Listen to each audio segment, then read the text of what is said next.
60 বছর পর পাকিস্তানে খেলতে গেল ভারতীয় টেনিস দল। রাষ্ট্রপতির সমমর্যাদার নিরাপত্তা দেওয়া হয়েছে ইউকি ভামরিদের। বহুস্তরী ও নিরাপত্তার পাশাপাশি ভারতীয় দলের সঙ্গে সবসময় থাকবে দুটি এসকর্ট গাড়ি। প্রাপ্ত খবর এরকম যে হোটেল থেকে বেরোনোর অনুমতি পাবে না ভারতীয় টেনিস খেলোয়াড়েরা। এছাড়াও প্রতিদিন সকালে খেলার কোর্ট পরিদর্শন করবে বম্ব ডিসপোজাল স্কোয়াড। 1964 সালের পর এই প্রথমবার পাকিস্তানের মাটিতে ডেভিস কাপ খেলবে ভারতীয় টেনিস দল। আগামী 3 ও 4 ফেব্রুয়ারি খেলা হবে ইসলামাবাদ স্পোর্টস কমপ্লেক্সে।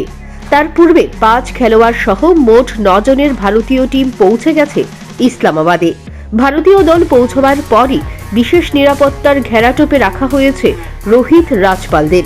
পাকিস্তান টেনিস ফেডারেশনের পাশাপাশি ইসলামাবাদের পুলিশ রয়েছে টিম ইন্ডিয়ার নিরাপত্তার দায়িত্বে। প্রতিদিন সকালে ইসলামাবাদ স্পোর্টস কমপ্লেক্সের বিশেষ নজরদারি চালাবে নিরাপত্তা রক্ষীরা।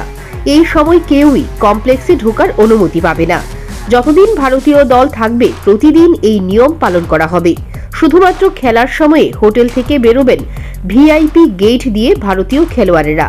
একমাত্র দেশের রাষ্ট্রপতির জন্য ব্যবহার করা হয় এই গেট। কেবল 500 জন দর্শক উপস্থিত থাকতে পারবেন ম্যাচের সময়ে স্পোর্টস কমপ্লেক্সে। আগামী 8 ফেব্রুয়ারি পাকিস্তানের সাধারণ নির্বাচন। ইতিমধ্যেই কড়া নিরাপত্তা গোটা রাজধানী শহরে। তার মধ্যেই সে দেশে খেলতে গেছে ভারতীয় দল। পাকিস্তানের নিরাপত্তা আধিকারিক গুল রহমান জানিয়েছেন, শহরে অতিরিক্ত 10,000 সিসি ক্যামেরা বসানো হয়েছে। আকাশপথেও চলবে নজরদারি। সব মিলিয়ে নিরাপত্তায় কোনো ফাঁক রাখতে চাইছে না Pakistan. Bureau report, news prime Tripura.